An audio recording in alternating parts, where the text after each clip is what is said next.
POV. I think right about now we found our gear, we know what we are doing, we're just running along. Today, there's no fashion dotella, but we will of course make our formal introduction as usual. Ladies and gentlemen, boys and girls, this is Z, and B is not in the building and long. Manqoba Mdamba. But I'm not going to spend much. This is a friend of mine from way back 2013 when we got to a university doing my first year, doing his first year as well. We were both enrolled in social work. A degree that we learned a lot from. And besides just from the degree, we've learned a lot of leadership, a lot of business, and a lot of friendship, family, loyalty, respect. I can talk until the end. I will let him introduce himself the way he wishes to. Mdamba, what's you saying? Yeah, as Zibele has mentioned, that Manqoba Mdamba, and I'm grateful to be part of the POV. Zibele gave me a call and said, whenever I come to Durban, this must be something I'm part of, and I'm really grateful for the opportunity to actually share my views on the different points that Z might be sharing with us today. So I'm excited to hear what we have on the show today. Yeah. And to be about tense, this is a POV. I want to say what tense.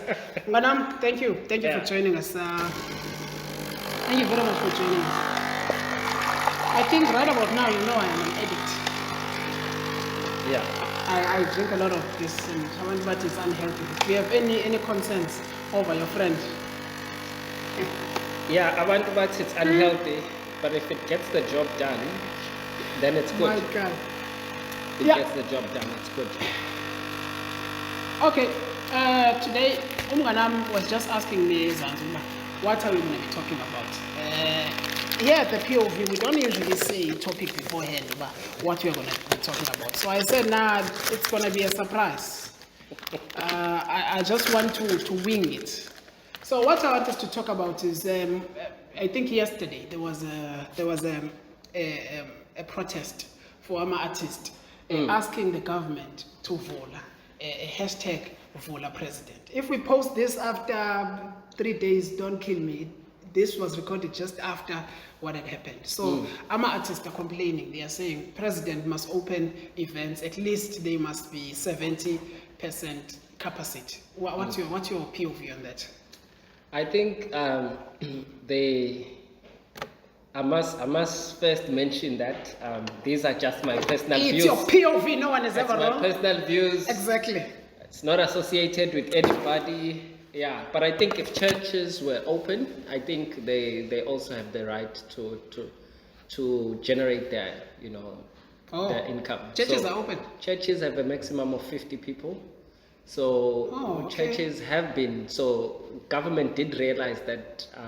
Spirituality and religion is a major part of people's lives. Okay. So it makes what they're saying, it's actually sound from my side that they open up as well events and people go, and because the church is almost like an event, people gather. No, that's that's so a if nice DJ Tira really wants to have people gather in his church, I think it's a valid point. It's an interesting point of view, to be quite honest. I would have not have come up to that conclusion all on my own. Immediately when I saw the Vola president, to be quite honest, I was like, okay, I'm a photographer, it's going to be good on my side. If events are open, that means I can go and capture wonderful moments with other people. I didn't look at it that way. Churches are already operational. Yeah. So in an essence, you are saying people who are spiritual are covered. Now, what about atheists, people who do not believe, but actually who believe in fun and events? They are not covered. Of which, okay, President, I think if you're going to watch this, because I know, Mr. Ramsey are going to watch this. So people are saying, please open up the country. Please do so with what the recommendations from Manqoba has said already. Open up. Yeah, let's open up, and a lot of people are also losing their form of income.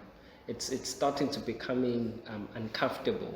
People are not having money coming in. You're worried about your lifestyle, your standard, and all of that. So it makes sense that we open. It's going to come, and it has come, and it will go. So we might as well deal with it while we are having something to eat. So we are technically in level 2 of lockdown.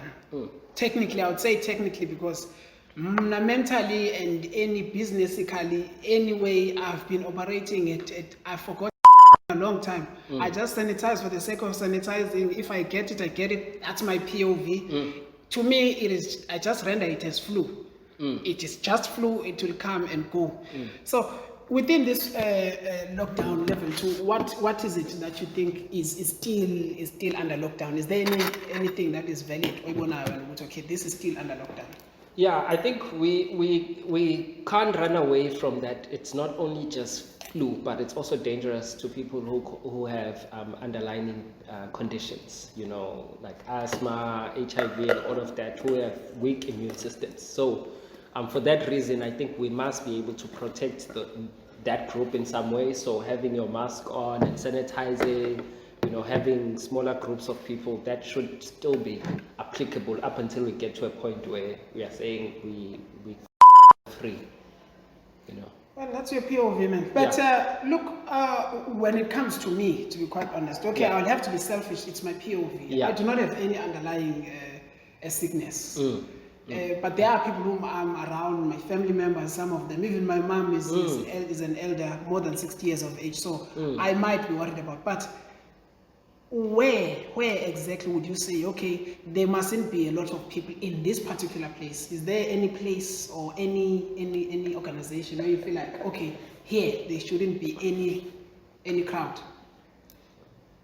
I don't have a particular place right now, but the moment you reduce large numbers in one particular place or time, you reduce the probability of the virus spreading rapidly.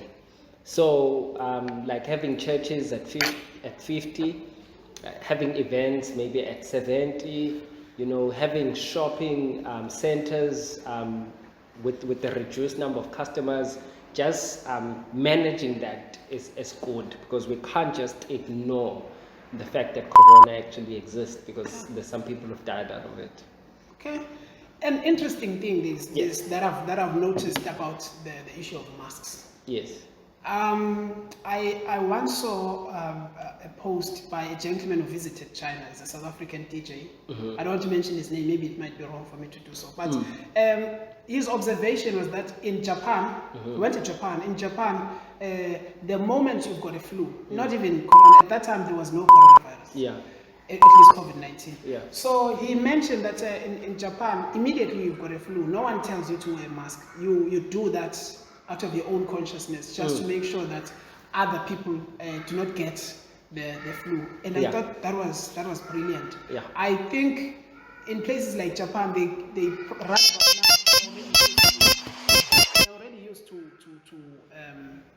the whole issue of wearing masks. Yeah. And let me just switch off my volume over here, because they already used the issue of wearing masks. Yeah. So it's easy for them. It's easy for them. It has been easy for them to actually abide by these rules. Yeah. So, but I wasn't there. What I want to know when I'm gonna is, what is it that you think the whole situation of corona has brought to light that you didn't know before? Anything that is good out of the whole situation? I think anything that is good, it gave an opportunity for people to think out of the box. Excellent. That's the first thing. Right. Okay. Right now, if you think about it, we had to adjust to new ways of living. So you probably knew that from waking up, this is what you do. After that, you just go, But after you had to rethink how you go about your day. So many times at first, I would leave the house and then remember just when I was at the taxi rank that I don't have a mask. And then I'd go back you know, into the house and put a mask on and sanitize and all of that. But out of that, there's so many innovations that have come. You know, if you think about it, when we first had we only had surgical masks. Yeah. But after that, people started becoming more creative. There's, you know, the mask thing has levels now. You can see. Yeah, no. Yeah, there's levels. I you know, know, there's levels to this shit. You know, there's fashion there as well. So people have become creative and people have sold that. You know, so the innovation in it, I think, is that's the powerful thing. One. The second thing I would say is how the use of internet and fiber. Excellent. So one of the things I did as well after Corona is I instantly installed fiber at my place, Okay. so that I'm able to attend Zoom, you know, and stop using data and buying data. But I had to, because now I was forced to Okay. have that. You know, when I'm on we always have got positive things to talk about. One of this one is just, by the way, we always talk about a whole lot of things. I remember you once mentioned how Ilobola, you spoke briefly, like into volume, what Lobola does to the people and all that stuff. Within that line, but differently. What is your point of view in this thing of 50 people in funerals? I think it's one of the most interesting things that it has brought to light. And I think on my side, my POV, I'm loving that, because it's something that I think we spoke about. Yeah. I want to first hear your viewpoint on that. So interview, I mean. Okay, well, you see, this thing of 50 people into funerals. Yeah. It is speaking to something that I always wanted for our culture, as black people, to be quite specific. I don't know how other white people do, but in American movies, you see just family members attending a funeral. Yeah. And look at it this way, a breadwinner dies, right? In rural areas. In rural areas. That means someone was contributing towards the livelihood. Has fallen. So we do not want to come with our empty stomachs. 300 people are going to be fed on the last check of that particular individual.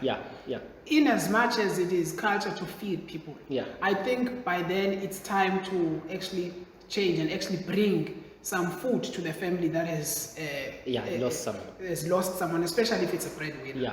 So now, since that is not happening, at least now it could just be reduced to 50 people, and those 50 people can easily be fed. And not all those 50 people need to be fed anyway. I think people who are coming from far can be fed. Others can just go. There's some things in our culture that do not really need to be continued. They need to be discontinued. So my POV on the 50 people, it has came with the corona. Even way after the corona is gone, I would love to have only 50 people in funerals. What's yours? Yeah, I support that as well. I think it reduces the cost of the funeral. And to be honest, funerals should be a sacred thing for the family. You know, I don't think it should be for everybody. And for me, the cost is the most important thing. So we minimize cost. Let us bury the person in peace and not have people then having things like after party or after tears or something like that. So for me, it actually works. If there's a better, even when you look at weddings, if there's a better time to get married, I think it's this time. Now. But now you are speaking on where I fit in. With funerals, if people are complaining, we need more than 50 people at a funeral. Don't worry. Z Photography will offer a service where I will come to your place. I'll be maybe the 50th person there. With my crew, only 3 people, we will record everything live. So when you are supposed to just sit at home, it's okay. Just be at home. You will see it live. Even on my wedding, if I get married, my guy, this is what I'm going to do. When you get married, when I get married, I will book a flight. Book everyone a flight whom I want to be in a flight. Whom I want to attend a wedding with. Then we will just fly.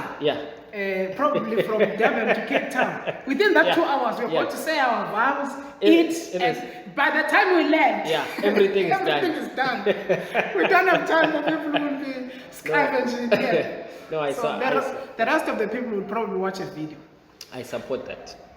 I support, if there's one thing we need to change as people in our culture is in culture in itself. The culture itself. Yeah, if you think about it, globalization does not very well mix with culture. You know, you can't stick to I am Zulu, I am Xhosa, when the world is literally becoming one. Do you understand? So if you come into a circle of you are human and you are this and you are this, and you still want to be Zulu and you still want to be Xhosa, you're going to get left behind. Very much. To be quite honest, if we were to be sticking to our own ways, true ways of doing things, we wouldn't be wearing these clothes by right about now. You'd be wearing animal skin. Yeah. Whether it's cold or not, but you'd be on your animal skin. True. Because I think that is as far as we can think of the true sense of Zulu or Xhosa culture. Yeah. And it's expensive. You know, more than anything, I think it's expensive. What we don't understand is that our culture right now is very expensive. So, which means that you are working, you are starting, you are running a business, but you also want to maintain your culture. You want to pay lobola, you want to do all of that. Forgetting that to pay for lobola right now is you are using modern day methods of payments, which could be expensive using old ways of getting married. Do you understand? If you just went to Home Affairs, you'd have a wife. Yes. You know, or if you just had 20 people or 50 people, you'd, according to your budget, you'd have a wife. Yes. But if you go the traditional way, you know, an average car costs about 8 to 10,000, and that 8 to 10,000 you need it to maintain your business. You know what? Our episodes are usually less than 20 minutes, but this is my best friend right here. Yeah. And we always have a lot to talk about. I want us to open a can of worms. He knows on this one we do share a similar point of view in terms of this next topic that I want to talk about. It's one of his favorite because he's an advocate for it. Speaking about it, ilobola. Yeah. Ilobola, Mnganama, I don't want to lie to you. I think it contributes to absent fatherhood. Yeah. And we have spoken about this off camera. We have spoken about this years back. Yeah. But I want again to tell the people as to how do you think the ilobola thing, the history of it, according to your POV, of course, and how do you think it can be changed if any changes whatsoever? You know, I was having this conversation with this other Xhosa woman from Cape Town, and she was telling me she's no longer in a relationship with the father of her children. So now she's telling me, in order for the father to become a father, he must do A, B, and C, and D. Okay. And I asked, according to who? Yeah. And I asked her, according to who? Because once we set standards... Can you just say that again? So I was speaking to this lady I was telling you about, who's Xhosa, but she's no longer in a relationship with the father of her children. Yeah. So now she's telling me that she doesn't want the father to actually meet the children because the father hasn't done A, B, and C, and D, and is failing to do A, B, and C, and D, and that means he's not father enough. Okay. Now that I said, you are denying your children the opportunity to have a present father because you are setting a standard of who or how to become a father. This person wants to be there, but financially can't afford to be there, to understand, or can't provide in other means. But when you're setting the standard, so that's the problem. That's the first problem. So lobola, for me, it sets the standard of what it means to become a man, or what it means to have a woman as an African person. All right. You do not have right now in this global world. You do not have unit trust. Your parents didn't save anything for you. You're busy striking for NSFAS. Right now, you want to take a woman to be your life partner, and you must continue to pay. It's always interesting. And I'm going to be quite honest, it is what it is. Let us look at the age ranges in terms of different races. I've noticed that younger white people and coloreds, not so sure about Indians, but those guys at 23, you hear them saying they married. Yeah. or saying my fiancé. Yeah. And to us, it is usually something that is strange and rare for that to happen. I think this thing of ilobola contributes very much towards that. It does. I have a question for you. If we are not prepared to pay for education, we are saying free education, which I think is the most important thing to any human being. Why should we pay to have a partner? If you want free education to empower yourself as a human being, why should you pay to have a partner? One, that indirectly, now I'm speaking to feminists, that indirectly says that a woman has been commodified, which means there's a price tag on top of a woman. You are buying the person to become your laborer or to provide for your needs or whatever the reason might be. So in my perfect world, I wouldn't want anybody to pay for my daughter. Okay. Because I feel that these people are equal and they should treat each other equally. The moment I demand a payment of raising my own child, that on its own says that the man actually has the power. It indirectly speaks about power dynamics. But in a nutshell, I don't think we should pay lobola. But if that time comes, I'll just do it as tradition. But It's for just me, tradition, but it's something that you would like to correct along the way. Definitely No, going I think I share the same POV, and I hate it when I'm in the same line as you because we're always arguing.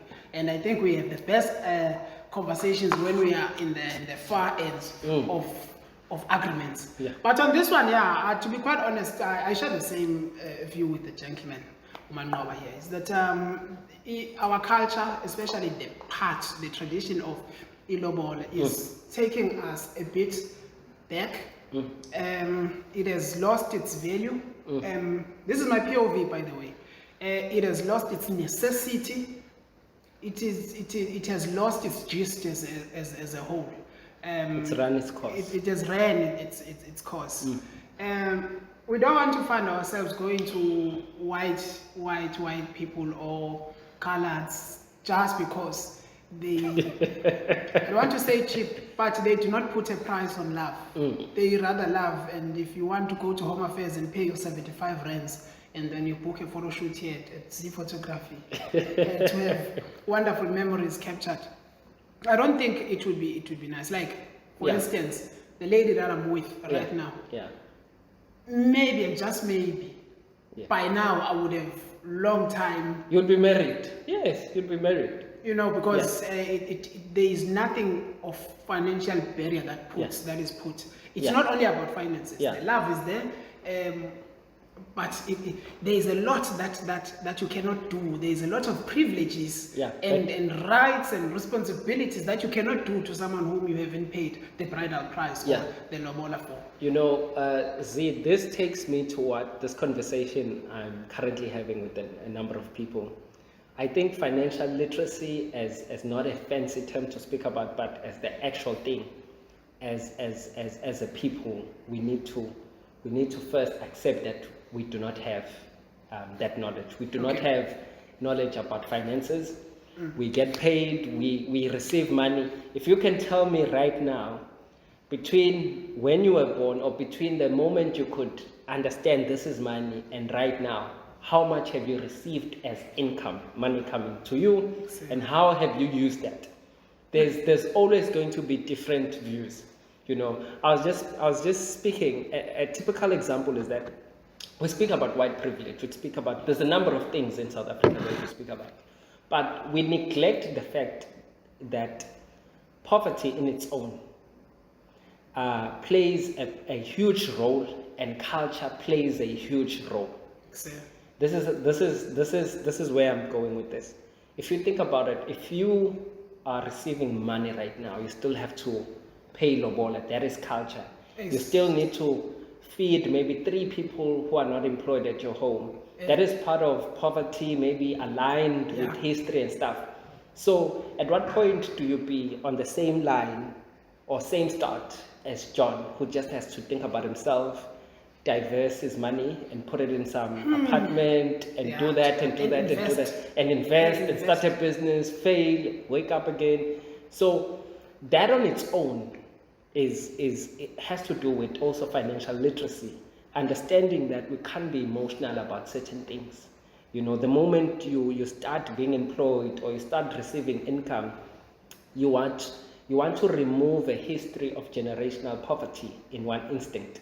So you get yourself in debt just because you want to have a house, your family needs to have a house, you need to take your children into school based on this little income you're getting.